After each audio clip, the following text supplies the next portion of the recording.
നമസ്കാരം, ഞാൻ മനോജ് നെടിയാക്കൽ. പുതിയൊരു വീഡിയോയിലേക്ക് എല്ലാവർക്കും സ്വാഗതം. കേരളത്തിൽ മാമ്പഴ വിപണി തേടി തമിഴ്നാട്, കർണാടക കർഷകർ. അമേരിക്കയിലേക്കുള്ള കയറ്റുമതിക്ക് തടസ്സം നേരിട്ടതും യുദ്ധ സാഹചര്യവും മൂലം മാങ്ങയ്ക്ക് വില ഇടിഞ്ഞതോടെ പ്രതിസന്ധിയിലായ തമിഴ്നാട്ടിലെയും കർണാടകയിലെയും മാമ്പഴ കർഷകർക്ക് കേരളത്തിൽ പ്രതീക്ഷ. കേരളത്തിലെ കർഷക ഗ്രൂപ്പുകളും വ്യാപാരികളും വഴി കേരളത്തിൽ വിൽക്കാനാണ് ശ്രമം.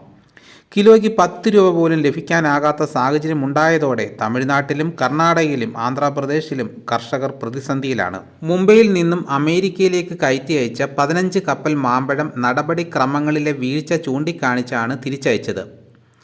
കാർഗോ ചെലവ് താങ്ങാനാകാത്തതിനാൽ ഈ മാമ്പഴം അവിടെ വച്ച് തന്നെ നശിപ്പിച്ചു.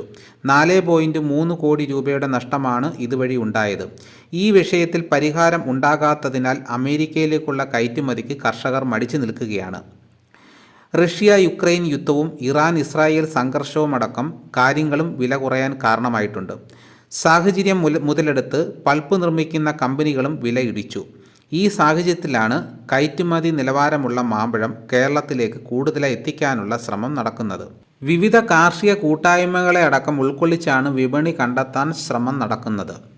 ഓരോ ആഴ്ചയും 5 ടൺ വിപണിയിൽ എത്തിക്കാൻ ചക്കക്കൂട്ടം. തമിഴ്നാട്ടിലെ മാമ്പഴ കർഷകരെ സഹായിക്കുകയെന്ന ലക്ഷ്യത്തോടെ ഓരോ ആഴ്ചയും 5 ടൺ വീതം മാമ്പഴം കേരള വിപണിയിലെത്തിക്കാൻ ലക്ഷ്യമിട്ട് ചക്കക്കൂട്ടം സന്നദ്ധ കർഷക സംഘം. ജൈവ കൃഷിയിലൂടെ ലഭിച്ച മാമ്പഴമാണ് എറണാകുളം, തിരുവനന്തപുരം, കോഴിക്കോട് ജില്ലകളിലെ സൂപ്പർ മാർക്കറ്റുകളും വിപണികളും വഴി വിൽക്കുകയെന്ന് ചക്കക്കൂട്ടം കോർഡിനേറ്റർ പറഞ്ഞു. 6 ഇനം മാമ്പഴമാണ് വിപണിയിലെത്തിക്കുക. അപ്പോൾ കൂടുതലായി മാമ്പഴം കേരളത്തിലോട്ട് എത്താൻ പോകുന്നു. അപ്പോൾ വിലയിലും കുറവുണ്ടാകാനാണ് സാധ്യത. അപ്പോൾ ഇതോടുകൂടി വീഡിയോ ഇവിടെ പൂർണ്ണമാകുന്നു. വീഡിയോ ഇഷ്ടമായെങ്കിൽ ഒന്ന് ലൈക്ക് ചെയ്യണം. നിങ്ങൾ ആദ്യമായിട്ടാണ് ഈ ചാനൽ കാണുന്നതെങ്കിൽ ഒന്ന് സബ്സ്ക്രൈബ് ചെയ്യാൻ മറക്കരുത്. മറ്റൊരു വീഡിയോയുമായിട്ട് ഉടനെ എത്താം. എല്ലാവർക്കും എൻ്റെ നന്ദി.